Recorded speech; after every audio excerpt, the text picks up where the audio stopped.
Welcome to the world of vintage guitars and welcome Jens Ritter. Thank you for having me. Yeah, this is a very beautiful guitar and you are famous to do outstanding instruments like no standard and at an exquisite level like your customers. Thank you very much. I heard that Madonna has one, or do you? Yeah, this is totally wrong. No? No, it was in a German magazine, the Bild Zeitung. There was a picture of her, and the magazine wrote that Madonna is a customer of mine, but that's not wrong. Okay. That's wrong. So, of course, they mean Lady Gaga. She's the most famous female customer of mine. Well, and maybe the most known female artist in these times. That's true. Yeah. And so some confusion happened. Yeah, of course. The Bild Zeitung is sometimes not as precise as we wanted to, but they always make a very strong statement. Absolutely. So yeah, you're coming from Southwest Germany, just like me. We are literally an hour away, maybe. An hour away. There's a motorway that would connect us in less than an hour. Yeah. Very beautiful area close to the Rhine River with the wine area in the Deutsche Weinstraße. The German Napa Valley, as we say, internationally. It's a very nice area. And there's a lot of beauty, and there's a lot of beauty coming from Deidesheim. What made you start to make this kind of beautiful guitars? Well, of course, I had no money for an instrument when I was a teenager, so I started repairing instruments, building my own instruments. Right. And I'm always, all my life, a big fan of aesthetics and of art. And somehow I blended it unconsciously into my shapes, into my designs, into my messages I communicate with my instruments. And yeah, it just happened. I never had a business plan in a traditional way. It's passion. I want to become a guitar maker or something like this. It just happened. Yeah. I mean, I like that kind of attitude because it's a natural, organic way to approach things. Yeah. It's not money comes first. No, it's kind of you do your thing, and then money might come or not. But the reason you're still here is you have done something right that people want, and so that's a good business plan to me. Well, yeah, an unconscious business plan, maybe. I'm on the same page here, no? Totally. Last year I had the pleasure to play with Kafir Ohayon at the Guitar Summit in Mannheim, and when we opened the show, we had your beautiful blue. What do you remember? It was a Princess Isabel. It was my 25th anniversary guitar. Okay. And it was covered with over 11,000 Swarovski crystals, each single set. It had gold inlays, and it was pretty spectacular on stage, right? We used this as the show opener. So like, you know, the first moment Kafir came on stage with a spot and that guitar and played some echo lines of Welcome to the Jungle by, you know the band, Slash and Guns N' Roses, and this was a great opener for the show. And of course, a great sounding guitar. What I like about your guitars is they look very different. I mean, there's so many other manufacturers out there. They have, I think, no identity. I would call it identity. It's, you know, and it's always a matter of taste if you like that kind of style or that kind of style. But if I look at all your guitars, I can definitely tell, you know, there is an identity in the style and in the art. You know, the choice of shapes, especially, is what I recognize as a specialty. Yeah, it's often, you know, the normal guitar player is used to the classic shapes, and often people look like this, look to shapes like this, for example. This is highly unusual, and they think, okay, it may looks cool or looks unusual, but is it a good instrument? And that's the big question always. And this is the Princess Isabella, George Benson. Wow. I made this guitar, not this one, but the basic model for George Benson. And it is basically a very jazzy sounding guitar. And this is a one of a kind. It's covered with an Italian fabric in crocodile style pattern.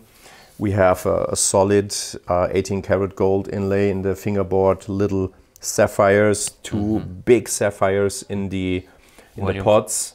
Yeah. And this is of course something which goes mostly to hobby musicians, collectors, and sometimes even investors, because they know that this is so special. Nothing like this will ever exist again. This is a piece of art. And well, it's still a craft piece because you can play it and it sounds beautiful. Yeah. But people treat it as an art piece, as a treasure piece. And sure. I mean, it has that kind of aura around it. Yeah. You hold it, and it is. I would call this royal. You know, it has this kind of royal blue meets the gold. There's a theme for me, at least how I was. It would be inspired about that. Cool. You know, so this tells me a story, and that's always great about instruments if they have a personality, a story. Yeah. And what I like about your instruments, they actually sound really good. So on this well, that's the most important, right? Yeah, I mean sound, playability, and ergonomics. That's the base.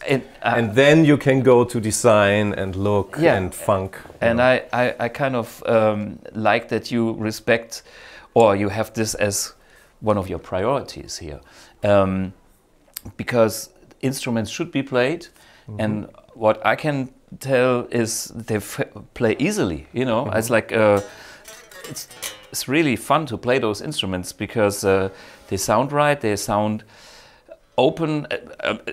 Specifically, this guitar, I like the sound, and I just ask you.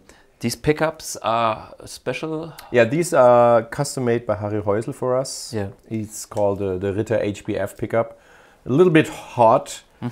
And you can switch it if you pull out the knobs, so you can switch them to single coils. And these especially I liked a lot because they sounded very balanced in a way. Yeah, that's very important because sometimes you pull it to single coil and the sound dies. Right? Yeah, it's so thin, it makes no sense. It's not musical anymore, it's not usable anymore. Absolutely. And every setting on this guitar instantly usable and very balanced, very nicely. Sonically, I'm impressed. What does it say when you say 22 to 23?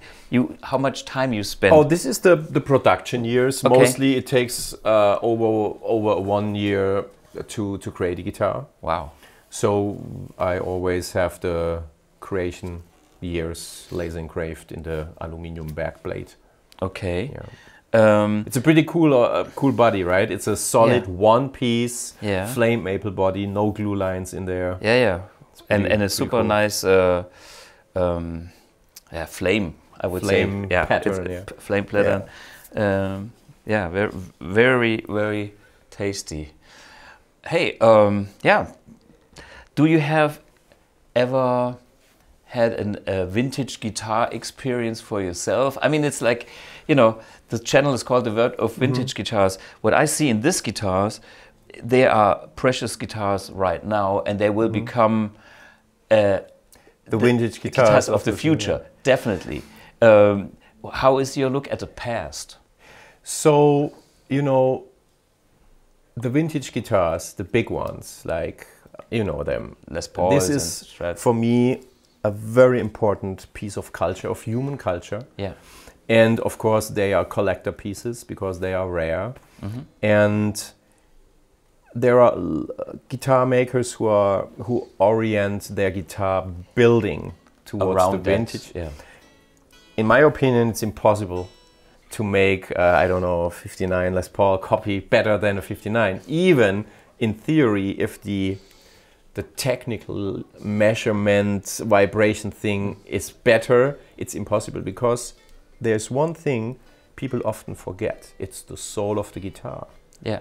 And if you have two guitars 100% theoretically identical, They don't. But on one guitar, Jimi Hendrix played, this guitar will inspire you as a musician totally different, right? I know there is another dimension which is not physical. Absolutely. Which goes with instruments, and you know, you could think about this as cheating, but it is not cheating. Absolutely not. It's a very important point. It is exactly because this is what emotion is based on, and this is what we do as a musician. We use that energy, and wherever that energy comes from, it is okay and it's good. Because that's part of the energy that drives your inspiration. Absolutely, and this is one of the very important parts of my guitar creating. So what you play is a normal guitar, standard guitar of mine, but I also do blind orders, for example. So the customer comes to me, gives me an amount of money, and I just build something. Create something for this customer. And I had one customer, for example, that's a good example. He loves the Abbey Road album from the Beatles. So what I did, I took out the crosswalk out of the album, and I inlaid the crosswalk into the fingerboard. Wow! Yeah. So it was a blue fingerboard. So I was thinking, okay, I put white paint into the hole, so it looks like a crosswalk. Right. Yeah. But this was a little bit too cheap for me. So what I did, I inlaid real crosswalk from Abbey Road. So I flew to London and I took it from the street and I inlaid it into the fingerboard. And the thing is, this energy is totally different of the guitar. If you know that this is real crosswalk, the Beatles it does something to you. Yeah. Hey, that's great. And for me, it's all about, you know, the passion, and it's about the extra things we can give to whatever customers or people in general, and that makes people happy, and that's a good thing, and that drives us and the music. This should drive us and the music, but also there's another drive. It's money making, and that's the big danger, especially now. You can so easily create a hit with artificial intelligence. Even you have never practiced guitar in your life, you know. And this is a very, in my opinion, a sad development, because it pushes people to learn more about computer programming and not to express emotions and feelings through guitars, right? Yeah, that's definitely true. And I see everything new coming, hopefully, will have an awareness of what it does to people, and hopefully it will drive us back to more natural things with us as human beings, because we have our qualities ourselves too. We just have to find out and maybe even rediscover this. And maybe that challenge versus the artificial stuff, intelligence and whatnot, is a way to be more aware of our own qualities and doing that. I think the development of the technology in the last years was too fast for the human development. And I think, you know, artificial intelligence is a great tool. I know. If you handle it right. Yeah. If you not just do it because, use it because you are lazy, you know. Yeah. That's the danger. That's the danger. But I'm a positive thinker, and I think the world will go through a like hard phase, absolutely, and it's like having a cold, or you know, fighting against some virus or whatever. But we will overcome it, because definitely the humans, we have to. We are better. Hey, thanks, Jens, for joining in. Been a real big pleasure, and check out his guitars; they are killer. Thank you. Cheers.